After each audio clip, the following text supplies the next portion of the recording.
வணக்கம் மாணவர்களே. நாம் இப்போ பார்க்க போகிறது திருக்குறள். சரிங்களா? இப்போ நம்ம இயல் 8ல் திருக்குறள்ன்ற ஒரு செய்யுள் பகுதி தான் நாம் இப்போ பார்க்க போகிறோம். சரிங்களா? திருக்குறள்ன்றது உங்களுக்கு எல்லாருக்குமே தெரிஞ்சது தான். சரிங்களா? இது திருக்குறள் திருவள்ளுவரால் எழுதப்பட்டது. இந்த நூல் உலக பொதுமறை அப்படின்ட்டு போற்றப்படுகிறது. ஏன்னா உலகத்தில் இருக்கிற எல்லா மக்களுக்கும் பொருந்தக்கூடிய வகையில் திருக்குறளில் இருக்கிற கருத்துக்கள் இருக்கிறதுனால இதை உலக பொதுமறை அப்படின்னு சொல்லிட்டு சொல்கிறாங்க. சரிங்களா? திருக்குறளில் மொத்தம் 3 பிரிவு இருக்குது. அறம், பொருள், இன்பம் அப்படின்ற 3 பிரிவு இருக்குது. இந்த 3 பிரிவில் 133 அதிகாரம் இருக்குது. அந்த 133 அதிகாரத்தில் அதிகாரத்துக்கு 10 திருக்குறள்னு 1330 திருக்குறள் திருக்குறளில் இருக்குது. சரிங்களா? அதை பற்றி தான் நாம் இப்போ பார்க்க போகிறோம். திருக்குறளை எழுதியவர் திருவள்ளுவர். அவர் தெய்வ புலவர் அப்படின்றதையும் போற்றப்படுறாரு. தெய்வத்துக்கு சமமானவர் அப்படின்றதுனால தெய்வ புலவர் அப்படின்னு போற்றப்படுகிறார்கள். அவருக்கு இன்னமும் நிறைய பெயர்கள் இருக்குது. அவரோட திருக்குறளுக்கு நிறைய பேர் பொருளுரை எழுதியிருக்கிறாங்க. சரிங்களா? அதனால அந்த திருக்குறளை தான் நாம் இப்போ பார்க்க போகிறோம். அதில் அரண் வலியுறுத்தல் அப்படின்ற அதிகாரத்திலேருந்து நமக்கு மொத்தம் 2 திருக்குறள் கொடுத்துருக்குறாங்க. எத்தனை திருக்குறள்? 2 திருக்குறள் கொடுத்துருக்குறாங்க. அதை நம்ம இப்போ பார்க்கலாம். பாருங்க. மனத்துக்கண் மாசிலன் ஆதல் அனைத்தரன் ஆகுல நிரப்பிற. மனத்துக்கண் மாசிலன் ஆதல் அனைத்தரன் ஆகுல நிரப்பிற. இப்போ இந்த குறளில் வர சொற்களுக்கு உண்டான பொருள் பார்ப்போம் நாம.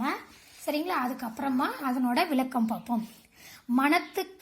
மனத்துக்கண்ணா உள்ளத்தின் கண், மாசிலன் குற்றமில்லாமல், ஆதல் இருப்பதே, அனைத்தரன் சிறந்த அறமாகும், ஆகுலன ஆரவாரம், நிறன தவிர பிற வேறொன்றும் இல்லை. சரிங்களா? இப்போ இது இந்த சொல்லோட பொருள் நம்ம இப்போ பார்த்தோம். இப்போ குறளோட விளக்கத்தை பார்க்கலாம். உள்ளத்தில் குற்றம் இல்லாமல் இருப்பதே சிறந்த அறமாகும், மற்றவை எல்லாம் வெறும் ஆரவாரமே. அதாவது நம்ம உள்ளத்துல எந்த குற்றமும் இல்லாமல் இருப்பதா சிறந்த அறம், சிறந்த செயல். அதாவது தீய எண்ணங்கள், மற்றவங்கள பற்றி தப்பாக நினச்சிக்கிறது, இது பண்ணுறது, இந்த மாதிரி எந்த எண்ணமே நம்ம உள்ளத்தில் இருக்கக்கூடாது. எந்த கெட்ட எண்ணமும் தீய எண்ணமும் நம்ம உள்ளத்தில் இருக்கக்கூடாது. நல்ல எண்ணமே தான் நம்ம மற்றவங்கள பற்றி நினைக்கணும். அதுதான் சிறந்த அறம்னா ஒரு சிறந்த செயல் அப்படின்னு சொல்கிறாங்க. மற்றவை எல்லாம் வெறும் ஆரவாரமே. மற்றது எல்லாமே வெறும் ஆரவாரம் தான். நான் அப்படி இருப்பேன், இப்படி இருப்பேன், நான் பெரிய ஆள், அந்த மாதிரிலாம் நம்ம நினச்சிட்டு நம்ம அதெல்லாம் சொல்கிறது வெறும் ஆரவாரம் தான். அது ஒரு சிறந்த செயல் இல்லை அப்படின்றது தான் இந்த குறள் மூலமாக சொல்கிறாங்க. மனத்துக்கண் மாசிலன் ஆதல் அனைத்தரன் ஆகுல நிரப்பிற. உள்ளத்தில் குற்றம் இல்லாமல் இருப்பதே சிறந்த அறமாகும், மற்றவை எல்லாம் வெறும் ஆரவாரமே. சரிங்களா? இதுதான் இந்த குறளோட பொருள். அடுத்தது 2வது குறள் பார்ப்போம். அழுக்காறு அவாவையிலே இன்னாச்சொல் நான்கும் இழுக்கா இயன்றது அறம். அழுக்காறு அவாவையிலே இன்னாச்சொல் நான்கும் இழுக்கா இயன்றது அறம். சரிங்களா? இப்போ இந்த குறளோட சொற்களுக்கு நாம பொருள் பார்ப்போம். அழுக்காருனா பொறாமை. அழுக்காருனானது பொறாமை. அழுக்காருக்கு பொருள் பொறாமை. அவா வெகுளினா ஆசை, சினம். அவானா ஆசை, வெகுளினா சினம். சினம் நம்ம கோபம்னு சொல்றல, அதான். இன்னா சொல்னா கடும் சொல். இன்னா சொல்னா கடும் சொல். அடுத்தது இழுக்கா இயன்றதுனா இல்லாதிருப்பதே. இழுக்கன்னா இல்லாது, இயன்றதுனா இருப்பதே. அறம்னா அறமாகும். சரிங்களா? இதுதான் இதனோட பொருள். அதுக்கு அடுத்தது குறளோட விளக்கம் பார்ப்போம். பாருங்க. பொறாமை, பேராசை, சினம், கடுஞ்சொல் பேசுதல் ஆகிய 4ம் இல்லாமல் வாழ்வதே அறம் ஆகும். அதாவது நம்ம மற்றவங்கள பற்றி பொறாமப்படக்கூடாது. மற்றவங்க அப்படி இருக்கிறாங்க, இந்த மாதிரி இருக்கிறாங்க, நாம் அந்த அளவுக்கு வசதியாக இல்லையே, நாம் அந்த மாதிரி இல்லையேன்னு நம்ம மற்றவங்கள பார்த்து என்ன பண்ணக்கூடாது, பொறாமப்படக்கூடாது. அடுத்தது பேராசை. எல்லாமே தனக்கு மட்டும்தான் கிடைக்கணும், மற்றவங்களுக்கு யாருக்குமே எதுவுமே கிடைக்கக்கூடாது அப்படின்ற பேராசை நமக்கு இருக்கக்கூடாது. சரிங்களா? அடுத்தது வெகுளினா சினம் சொன்ன. சினம்னா கோபம். யார் மேலேயும் கோபப்படக்கூடாது. கோபப்பட்டு அது நம்ம வாழ்க்கையை அழிச்சிடும். அதனால கோபம் இருக்கக்கூடாது நம்ம கிட்ட. அடுத்தது இன்னாச்சொல் நான்கும். கடுஞ்சொல்.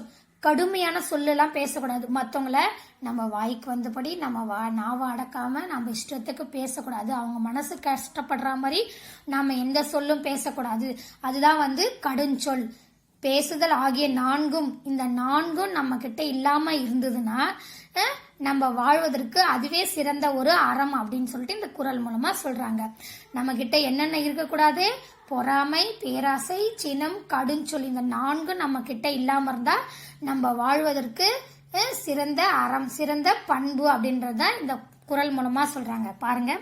அழுக்காறு அவாவெகுளி இன்னாச்சொல் நான்கும் இழுக்கா இயன்றது அறம். பொறாமை, பேராசை, சினம், கடுஞ்சொல், பேசுதல் ஆகிய நான்கும் இல்லாமல் வாழ்வதே அறம் ஆகும். சரிங்களா? இதனோட பொருள் புரிஞ்சுதா? அதுக்கு அடுத்தது நாம பார்க்க போறது ஈகை. ஈகை என்ற அதிகாரத்துல இருந்து நமக்கு 2 திருக்குறள் கொடுத்துருக்காங்க. ஈகை அதிகாரத்துல இருந்து நமக்கு எத்தனை திருக்குறள் கொடுத்துருக்காங்க? 2 திருக்குறள் ஈகை என்ற அதிகாரத்துல இருந்து நமக்கு கொடுத்துருக்காங்க. சரிங்களா? அதுதான் நாம இப்ப பார்க்க போறோம். பாருங்க. வரியாருக்கு ஒன்று ஈவதே ஈகை மன்று எல்லாம் குறி எதிர்ப்பை நீரது உடைத்து. வரியாருக்கு ஒன்று ஈவதே ஈகை மன்று எல்லாம் குறி எதிர்ப்பை நீரது உடைத்து. சரிங்களா? இப்ப அதனோட சொற்களுக்கு உண்டான பொருள் பார்ப்போம். 3வது திருக்குறளோட சொற்களுக்கு பொருள் பார்ப்போம். வரியாருக்கு ஒன்றுனா இல்லாதவருக்கு. வரியாருக்குன்னா இல்லாதவருக்கு. ஈவதேனா கொடுப்பதே. ஈவதேனா கொடுப்பதே. ஈகை மற்று. ஈகை மற்று. ஈகை மற்றுனா கொடைத்தன்மை. அதாவது மற்றவங்களுக்கு கொடுத்து உதவலாம், அந்த கொடைத்தன்மை தான் ஈகை மற்று. அது கொடைத்தன்மை. குறி எதிர்ப்பைனா பலனை எதிர்பார்த்து. அது பலனை எதிர்பார்த்து. குறி எதிர்ப்பைனா பலனை எதிர்பார்த்து. நீரதுனா செய்வதே. நீரதுனா செய்வதே. சரிங்களா? இதனோட பொருள் உங்களுக்கு தெரிஞ்சுதா? அதுக்கு அடுத்தது பாடலோட விளக்கத்தை நாம பார்க்கலாமா? இல்லாதவருக்கு தருவதே ஈகை ஆகும். மற்றவை எல்லாம் பயனை எதிர்பார்த்து செய்பவை ஆகும். சரிங்களா? வறியவருக்குன்னா நான் சொன்னேன், இல்லாதவருக்குன்னு சொன்னேன். ஈவதேனா கொடுப்பது. ஈகை மற்றுனா என்னது சொன்ன? கொடைத்தன்மைன்னு சொன்னேன். குறி எதிர்ப்பு என்ன சொன்ன நானே? பலனை எதிர்பார்த்து. சரிங்களா? நீரதுன்னா செய்வது. அதனால நாம என்ன பண்ணோம்? இல்லாதவருக்கு ரொம்ப வறுமையில வாடுறவங்க, சாப்பாடு இல்லாம பணம் இல்லாம ரொம்ப வறுமையா இருக்கிறவங்களுக்கு நாம ஏதாவது ஒரு உதவி செஞ்சா அவங்களுக்கு நல்லா இருக்கும் அப்படின்றவங்களுக்கு மட்டும் நாம உதவி செய்யணும். சரிங்களா? அதுதான் நம்ம பலனை எதிர்பார்க்காம செய்யற ஒரு உதவி. ஆனா எல்லா வசதியும் இருக்கிறவங்களுக்கு நாம ஏதாவது ஒண்ணு செஞ்சோம்னா அது அவங்க கிட்ட இருந்து நாம ஏதாவது எதிர்பார்த்துதான் அந்த உதவி செய்யற மாதிரி ஆகும், அவங்களுக்கு கொடுக்கற மாதிரி ஆயிடும். அதனால இல்லாதவர்களுக்கு தருவதுதான் கொடைத்தன்மை. கொடைத்தன்மைனா ஈகை. இல்லாதவர்களுக்கு கொடுக்கறது தான் நல்ல ஒரு செயல்.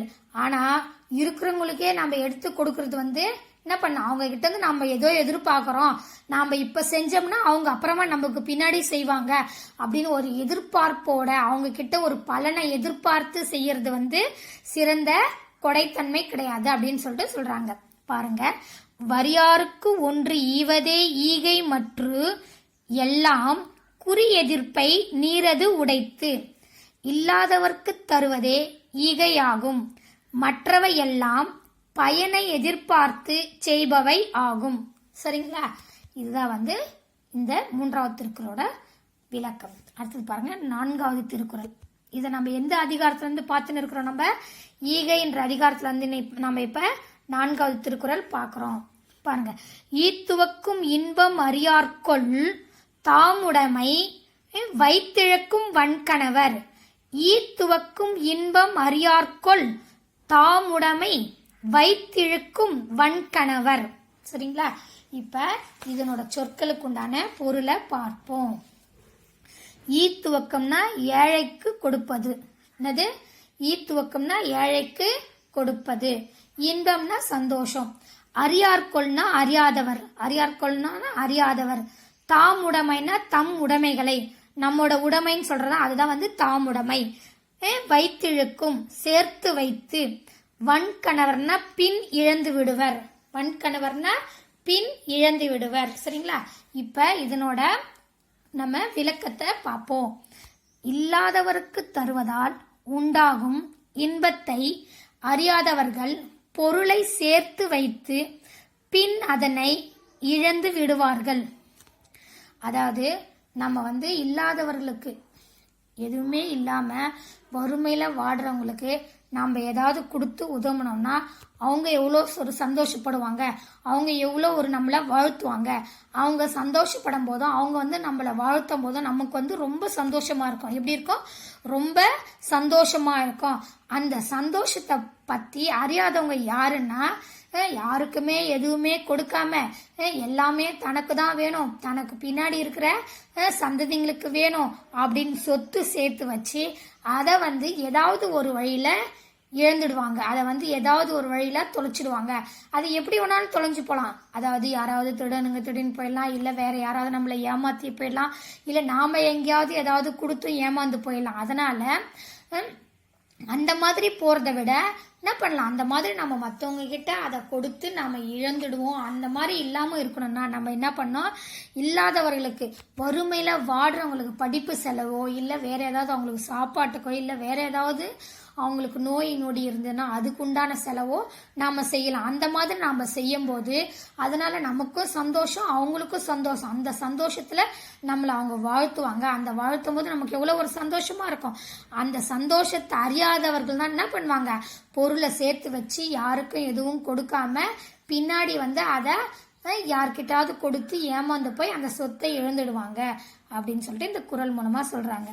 பாருங்க, ஈத்துவக்கும் இன்பம் அறியார்கொல் தாமுடைமை வைத்திழக்கும் வன்கணவர். இல்லாதவருக்கு தருவதால் உண்டாகும் இன்பத்தை அறியாதவர்கள் பொருளை சேர்த்து வைத்து பின் அதனை இழந்து விடுவார்கள். சரிங்களா? இதனோட குறளோட பொருள் உங்களுக்கு புரிஞ்சுதா? அடுத்தது பார்க்கலாமா? அதுக்கு அடுத்தது நம்ம பார்க்க போறது 5வது திருக்குறள். ஐந்தாவது திருக்குறள்ல இன்னா செய்யாமை, இன்னா செய்யாமை அப்படின்ற அதிகாரத்துல 3 திருக்குறள் கொடுத்துருக்காங்க. எத்தனை திருக்குறள் கொடுத்துருக்காங்க? 3 திருக்குறள் கொடுத்துருக்காங்க. அந்த 3 திருக்குறளை தான் நம்ம இப்ப பார்க்க போறோம். இன்னா செய்யாமை அதிகாரத்துல 5வது திருக்குறள் பாருங்க. இன்னா செய்தாரை ஒருத்தல் அவர் நாண நன்னயம் செய்து விடல். இன்னா செய்தாரை ஒருத்தல் அவர் நாண நன்னயம் செய்துவிடல். சரிங்களா? இப்ப இந்த குறளோட சொற்களுக்கு உண்டான பொருளை பார்ப்போம். இன்னா செய்தாரை தீங்கு செய்தவரை, இன்னா செய்தார்னா தீங்கு செய்தவரை, ஒருத்தல்னா தண்டிக்க, அவர் நாணன்னா வெட்கி தலை குனியும்படி. அவர் நாணன்னா அதற்குண்டான பொருள் வெட்கி தலை குனியும்படி. நன்னயம் அவருக்கு நன்மை, செய்து விடல்னா செய்ய வேண்டும். சரிங்களா? இப்ப இதனோட விளக்கத்தை பார்க்கலாம். நமக்கு துன்பம் செய்தவர் நாணும்படி அவருக்கு நன்மை செய்வதுதான் அவரை தண்டிக்கும் வழியாகும். நமக்கு துன்பம் செய்தவர் தலை குனியணுமா, நமக்கு துன்பம் செய்தவர் என்ன பண்ணமா, தலை குனியணுமா. அவங்க தலை குனியும்படி நாம அவருக்கு நன்மை செய்யணுமா. அப்படி நாம நன்மை செய்யறது தான் என்ன பண்ணோம், நம்ம நல்ல வழியாகும், அவங்கள ஒரு தண்டிக்கிற வழியாகும். அவங்களே வெட்கி தலை குனியும்படி நாம நன்மை செய்யறோம்னா என்ன பண்ணுவாங்களாம், அவங்க ஐயோ நம்ம அவங்களுக்கு ரொம்ப கெட்டதான் நினைச்சோம், அவங்க எப்படியாவது கெட்டு போயிடணும் தான் நினைச்சோம், அவங்களுக்கு நம்ம எதுவுமே செய்யக்கூடாதுன்னு தான் நினைச்சோம். ஆனா அவங்க எதுவுமே அந்த மாதிரிலாம் நினைக்காம ஐயோ நம்ம அவங்களுக்கு நல்லதே நினைக்கல, நமக்கு நல்லதே நினைக்கலையே, நாம மட்டும் அவங்களுக்கு போய் செய்யறோமே, அந்த மாதிரிலாம் அவங்க நினைக்காம நமக்கு அவங்க நல்லதே செய்யறாங்களே அப்படின்னு சொல்லிட்டு அவங்க என்ன பண்ணுவாங்களாம், வெட்கி தலை குனிவாங்களாம், வெட்கப்பட்டு தலை குனிஞ்சு நிற்பாங்க. அப்படின்ட்டு சொல்றாங்க. அதனால இதுதான் அவங்கள தண்டிக்கிற ஒரு நல்ல வழியாக கண்டி அவங்கள பழி வாங்கணும், அவங்க எப்படியாவது கெட்டு போகணும்னு நாமளும் நினைக்க கூடாது. நம்ம என்ன பண்ணக்கூடாது, நினைக்க கூடாது. சரிங்களா? அதுதான் இந்த திருக்குறள்ல சொல்றாங்க. பாருங்க, இன்னா செய்தாரை ஒருத்தல் அவர் நாண நன்னயம் செய்துவிடல். நமக்கு துன்பம் செய்தவர் நாணும்படி அவருக்கு நன்மை செய்வதுதான் அவரை தண்டிக்கும் வழியாகும். சரிங்களா? புரிஞ்சுதா? இப்போ நாம் இந்த 5 திருக்குறள்ல இந்த வகுப்புல பார்த்தோம். அடுத்த ஒரு 5 திருக்குறள்ல நாம அடுத்த வகுப்புல பார்ப்போம். சரிங்களா? இதுல உங்களுக்கு மனப்பாட செய்யுள் 2 செய்யுள் இருக்குது. எத்தனை செய்யுள் இருக்குது? 2 செய்யுள். பாருங்க, மனத்துக்கண் மாசிலன் ஆதல் அனைத்தரன் ஆகுல நிரப்பிற. இந்த குறள் உங்களுக்கு மனப்பாட பகுதி. அதுக்கு அடுத்தது இந்த 5வது குறள் இன்னா செய்தாரை ஒருத்தல் அவர் நாண நன்னயம் செய்துவிடல். இந்த 2 திருக்குறளை உங்களுக்கு மனப்பாட பகுதியாக கொடுத்துருக்குறாங்க. அந்த 2 திருக்குறளும் எல்லாரும் நல்லா மனப்பாடம் பண்ணி பார்க்காம எழுதி பாருங்க. சரிங்களா மாணவர்களே? மீதியை நம்ம அடுத்த வகுப்புல பார்ப்போம். நன்றி, வணக்கம்.